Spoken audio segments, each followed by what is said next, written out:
Hello काजल काहे रोत बाड़ू रे? हम कमाइए नु आइल बानी, चुप रह, हम जल्दी घरे आ जाए। ए रे काजल चुप रह न रे। Recording by Siddhnath recording studio Tekari.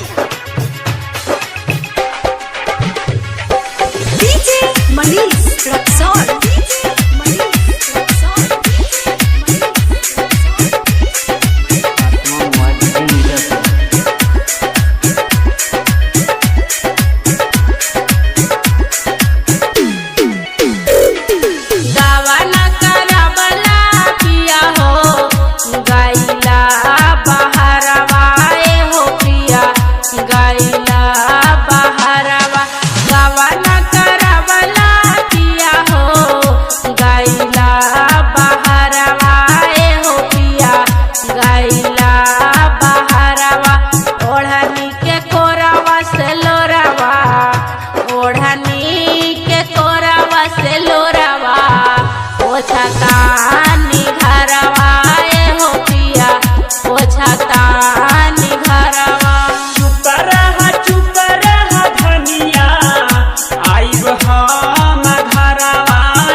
Recording by Siddhnath recording studio Tekari.